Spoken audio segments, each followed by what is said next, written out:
Hello students, मैं गुणाल सिंह आज आप सभी के लिए इम्पोर्टेंट फेज के ऑब्जेक्टिव्स लाया हूँ जो कि बोर्ड पर्सपेक्टिव से काफ़ी इम्पोर्टेंट है। तो चलिए सेशन को स्टार्ट करते हैं और इसके आंसर जो भी मैं बताता जाऊँगा वो आप लोग नोट करते चलिएगा। पहला क्वेश्चन, विद्युत प्रतिरोधकता का SI मात्रक क्या होता है? तो आपको याद होगा कि विद्युत प्रतिरोधकता का जो SI मात्रक होता है वो होता है ओम मीटर। क्या होता है? ओम मीटर होता है। अगला क्वेश्चन, विद्युत धारा के चुंबकीय प्रभाव की खोज किसने की? तो ये किया था ओर्स्टेड ने। कौन किया था? ओर्स्टेड। ओके, चलिए तो तीसरा क्वेश्चन, विद्युत मोटर किस ऊर्जा में परिवर्तित करता है? तो आपको ध्यान रखना है कि विद्युत मोटर विद्युत ऊर्जा को यांत्रिक ऊर्जा में परिवर्तित करता है। विद्युत मोटर विद्युत ऊर्जा को यांत्रिक ऊर्जा में परिवर्तित करता है। रेंज का अवधन को U तथा V के रूप में लिखें तो क्या हो जाएगा? M बराबर V बाई U। M बराबर V बाई U। कौन नेत्र का रंगीन भाग होता है? तो ये होता है परितारिका। ये होता है परितारिका। अगला क्वेश्चन, वायुमंडल में प्रकाश के किस वर्ण का प्रकीर्णन अधिक होता है? तो ये होता है बैंगनी का।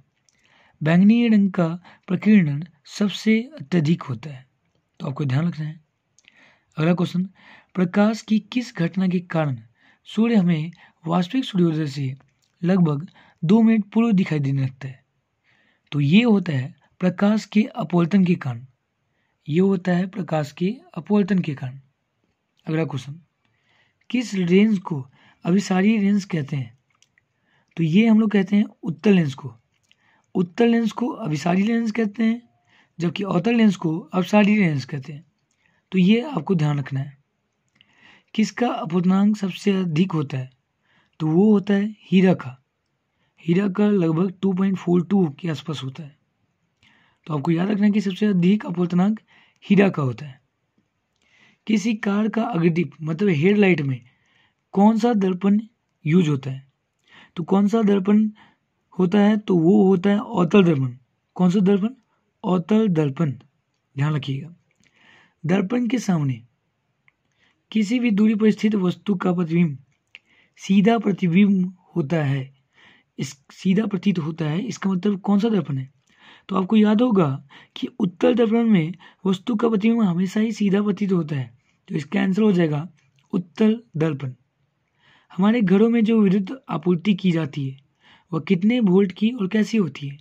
तो आपको याद होना चाहिए कि हमारे घरों में जो विद्युत आपूर्ति की जाती है वह 220 वोल्ट और 50 हर्ट्ज की होती है। अमीटर से किसे मापा जाता है? तो आपको याद होगा अमीटर से विद्युत धारा को मापा जाता है। किसे? विद्युत धारा को। अगला क्वेश्चन, वह उपकरण जो विद्युत ऊर्जा को यांत्रिक ऊर्जा में बदलता है उसे क्या कहते हैं? तो वह उपकरण जो विद्युत ऊर्जा को यांत्रिक ऊर्जा में बदलता है उसे क्या कहते हैं? तो वो होता है मोटर। मोटर क्या करता है कि विद्युत ऊर्जा को यांत्रिक ऊर्जा में बदलता है। अगला क्वेश्चन, दर्पण सूत्र क्या होता है? तो दर्पण सूत्र आपको याद होना चाहिए 1/v plus 1/u is to 1/f। क्या होता है? 1/v plus 1/u is to 1/f। देखिए लेंस सूत्र जो होता है उसमें सिर्फ एक माइनस होता है। लेंस सूत्र होता है 1/v minus 1/u is to 1/f। तो आपको ख्याल रखना है। अगला क्वेश्चन, निकट दृष्टि दोष को किस लेंस के द्वारा हटाया जाता है? तो आपको याद होगा कि निकट दृष्टि दोष को हम लोग अवतल लेंस के द्वारा हटा सकते हैं। तो आपको याद रखना है कि निकट दृष्टि दोष को अवतल लेंस से और दूर दृष्टि दोष को उत्तल लेंस से याद रखना है। अगला, प्रकाश के प्रवर्तन के कितने नियम होते हैं? तो प्रकाश के प्रवर्तन के कुल 2 नियम होते हैं। अगला क्वेश्चन, तरंग दैर्घ्य को समानता किसमें मापते हैं? तो तरंग दैर्घ्य को, चूंकि तरंग दैर्घ्य का जो मात्रक होता है वो काफी छोटा होता है, तो इसलिए उसे नॉर्मली एंगस्ट्रम में मापते हैं। किसमें? एंगस्ट्रम में। अगला, किस रंग का विचलन न्यूनतम होता है? तो ये कम से कम विचलन किसका होता है? तो वो होता है लाल का। लाल का विचलन सबसे कम होता है। बैटरी से किस प्रकार की धारा प्राप्त होती है? तो बैटरी से धारा डीसी करंट पास होती है, प्राप्त होती है। अगला क्वेश्चन, लेंस की क्षमता का मात्रक क्या होता है? तो आपको याद होना चाहिए कि लेंस की क्षमता का मात्रक डायोप्टर होता है। क्या होता है? डायोप्टर। अगला, आवर्धन का मात्रक क्या होता है? आवर्धन का मात्रक कुछ भी नहीं होता है, वो मात्रक विहीन होता है। अगला क्वेश्चन, विभवांतर का SI मात्रक क्या होता है? तो विभवांतर का SI मात्रक वोल्ट होता है, याद रखिएगा। ये विभवांतर का SI मात्रक वोल्ट होता है। प्रकाश की किरणें किस दिशा में गमन करती है? तो प्रकाश की किरणें सीधी रेखा में, सरल रेखा में गमन करती है। अगला, अपवर्तनांक म्यू बराबर क्या होता है? तो म्यू बराबर C/V होता है, याद रखिएगा। म्यू बराबर C/V। आर, प्रतिरोध बराबर क्या होता है? तो प्रतिरोध ओम्स लॉ से आप याद होगा कि R बराबर V/I होता है। R बराबर क्या होता है? V/I, जहाँ पर V पोटेंशियल डिफरेंस और I करंट। किलोवाट घंटा मात्रक किसका होता है? तो आपको याद होगा किलोवाट घंटा या यूनिट, ये किसका इकाई होता है? ये होता है विद्युत ऊर्जा का।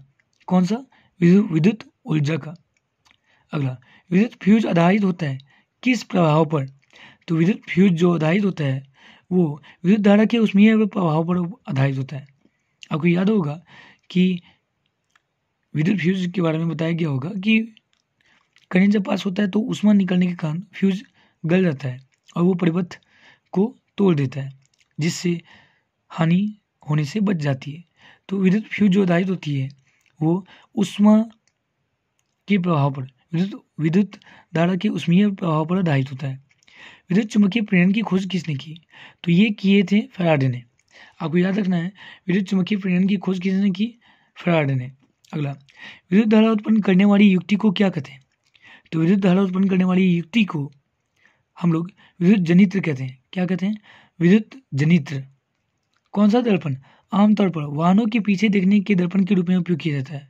तो आपको याद होगा कि वाहनों के साइड मिरर में पीछे के बड़े बड़े गाड़ियों को देखने के लिए किसका इस्तेमाल किया जाता है? उत्तल दर्पण का। किसका? उत्तल दर्पण का।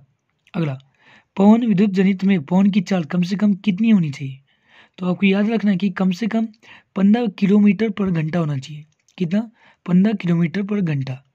अगला, आवेश का SI मात्रक क्या होता है? तो आवेश का जो SI मात्रक होता है वो होता है कूलम। तो ये संघर्ष क्लास की तरफ से ये फिजिक्स के कुछ काफ़ी इंपॉर्टेंट ऑब्जेक्टिव हैं, जिसे आप लोग बोर्ड में के एग्जाम में जाने से पहले याद करके जाएं। उम्मीद करता हूँ सेशन आपको अच्छा लगा हो। धन्यवाद।